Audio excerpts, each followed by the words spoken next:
La fe es inherente a Dios como un atributo. Y la fe de Dios se caracteriza porque llama las cosas que no son como si fuesen. La fe es poder. La fe es poder creativo. La fe es la fuerza que no se da por vencida. Es la fuerza que puede no solo resistir, sino irrumpir. Una cosa es resistir, otra cosa es irrumpir. La fe de Dios irrumpe cualquier obstáculo en medio de cualquier circunstancia. La fe de Dios siempre triunfa. Vimos que la fe es persuasión, la fe es confianza, la fe es certeza, la fe es seguridad, la fe es fidelidad, y que la fe de Dios es diferente a la fe natural que se basa en los sentidos. La fe natural que opera en el ser humano, que es una fe contraria a la fe de Dios, en otras palabras, es la duda o la incredulidad. Vimos que todos tenemos una clase de fe, pero no todos tenemos la fe de Dios. Entonces, si yo no tengo la fe de Dios, sino la fe de los sentidos, con ella creo, pero es posible que esté creyendo al revés, porque creer al revés es la duda. Creer al revés es declarar lo contrario a lo que la palabra de Dios dice.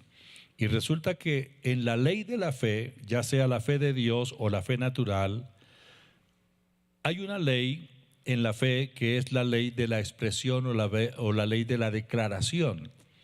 Resulta que la fe se libera es a través de la palabra. La palabra y las acciones liberan el poder de la fe. La fe está tras la palabra. La fe sostiene la palabra, ya sea buena o sea mala, porque se puede liberar el poder creativo a través de la boca, como también se puede liberar el poder negativo, porque en la boca del hombre está el poder para la vida, como también el poder para la muerte. Proverbios capítulo 18, versículos 20 y 21, del fruto de la boca del hombre se llenará su vientre, se saciará del producto de sus labios. La muerte y la vida están en poder de la lengua, y el que la ama comerá de sus frutos. Entonces, lo que sale por nuestra boca es una fuerza que crea. Las palabras son poderosas, el poder de la palabra. Solo que si yo no tengo el cuidado y controlo mi vocabulario, las palabras que estoy liberando pueden convertirse en prisiones, en lazos que me atan.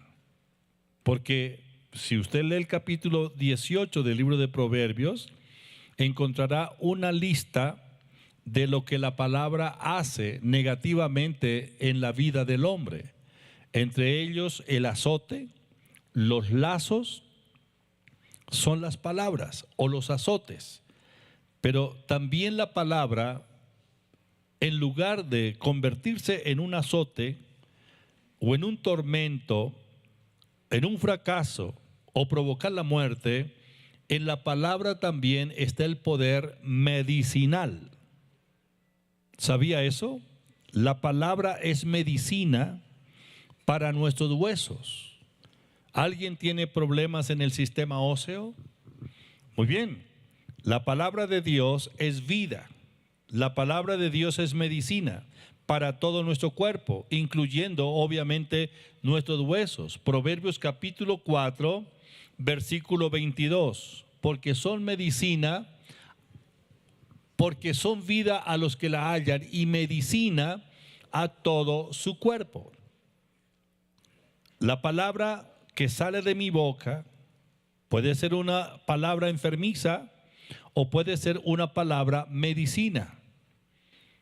Si hablo la palabra de Dios, estoy activando el poder sanador, porque la palabra es poder sanador, como también la palabra puede provocar o desatar enfermedades que no tenían por qué tomar control de mi cuerpo, pero que yo las llamo o las provoco, porque la palabra tiene la habilidad de llamar aquello que no está. Bueno, es la palabra, el poder de la palabra. Dios es Dios de fe. Todas las cosas fueron creadas por la palabra de Dios. Lo que se ve fue hecho de lo que no se veía. Dios creó todas las cosas cuando no existía absolutamente nada, y todo fue hecho por Él a través de la palabra de fe. Si somos creyentes y creemos la palabra de Dios y creemos en la integridad de Dios, sencillamente seremos ganadores en cualquier lugar donde nos pongan. Puede ser en la ciudad o en el campo, en el valle o en el desierto, arriba o abajo. Ante cualquier reto podemos ganar, podemos superar cualquier dificultad o cualquier obstáculo, siempre y cuando seamos creyentes. La fe siempre gana.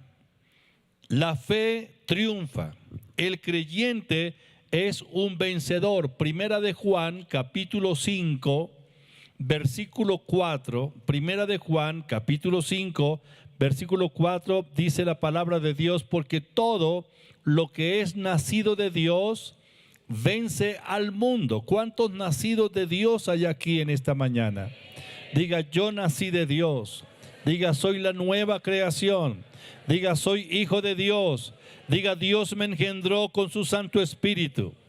Todo lo que es nacido de Dios vence al mundo.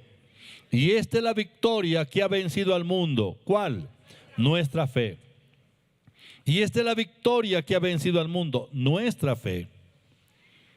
Creer es actuar con la palabra de Dios.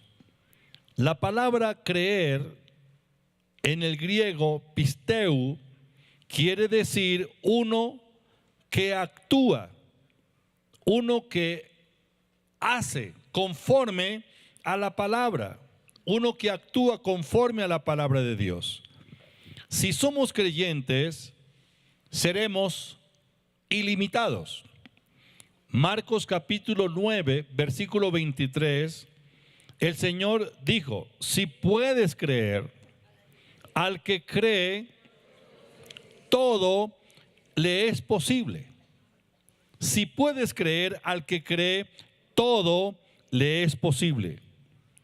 El creyente es un ganador siempre y cuando libere la simiente de la palabra de Dios que ha sido implantada en su espíritu. ¿Y cómo liberamos esta simiente de la palabra? A través de las acciones, a través de la palabra. Dios y nosotros somos uno. Estamos unidos a Dios. Primera de Corintios capítulo 6, versículo 17, dice: pero el que se une al Señor, un espíritu es con él. Nosotros nacimos de Dios. Dios nos impartió su vida, su espíritu. Estamos conectados con Dios, estamos unidos, estamos vinculados con Él. Nuestra conexión con Dios es real. El Dios omnipotente, el Dios creador que vive en nosotros, es lo que nos hace ser invencibles. ¿Cuántas veces nos rendimos ante circunstancias? ¿Cuántas veces hemos declarado la palabra: esto es imposible? Yo no puedo, no tengo cómo resolverlo, y nos rendimos. Pero si pensamos en nuestra conexión con Dios, el Dios omnipotente, el Dios creador que vive en nosotros, es lo que nos hace ser invencibles. Cuando el Señor dice Si puedes creer, al que cree todo le es posible. Eso representa que estamos entrando en la esfera de lo sobrenatural, donde los imposibles no existen, donde todo es posible. Pero ¿cómo todo es posible? Bueno, el Señor dice en San Mateo capítulo 19, versículo 26, con los hombres esto es imposible, pero con Dios todo es posible. Ahora, estamos leyendo la versión Reina Valera. En el texto original no dice para Dios todo es posible. Yo lo creo que para Dios todo es posible. Pero en el texto original, cuando el Señor declara estas palabras, está diciendo con Dios todo es posible. Asociados con Dios, vinculados con Él, unidos a Él, conectados con Él. Por nuestra conexión con Dios, todo es posible. Es decir, somos invencibles. Esa palabra suena como algo extraña para quienes muchas veces nos hemos rendido ante circunstancias. Pero Dios dice que con Él nunca perderemos, que con Él todas las cosas son posibles, que la omnipotencia que está en nosotros se libera si tan solamente podemos creer. Primera de Juan capítulo 4, versículo 4, hijitos, vosotros sois de Dios y los habéis vencido, porque mayor es el que está en vosotros que el que está en el mundo. La pregunta es, ¿quién está en nosotros? ¿Quién vive en nuestros cuerpos? ¿Quién habita en nosotros? No los escucho. ¿Quién es? Dios. Nuestros cuerpos son el templo de Dios. Quiere decir que el Dios omnipotente que vive en nosotros es lo que nos hace ser invencibles. Estamos conectados con Dios. Dios mora en nosotros. Para Dios todas las cosas son posibles. Si le damos la libertad y le permitimos su manifestación en nuestra vida, Él lo va a hacer. A través de las páginas de la Biblia encontramos testimonios de hombres y mujeres comunes y corrientes, gente ordinaria, que se convirtieron en personas extraordinarias porque hicieron cosas extraordinarias. Semana Santa en la Iglesia Cristiana Pai, sede principal, calle 17A, número 3361, jueves 2 y viernes 3 de abril, 8 de la mañana. Informes 601-744-2851, 304-664-5248. Juntémonos y alegrémonos en la casa del Señor.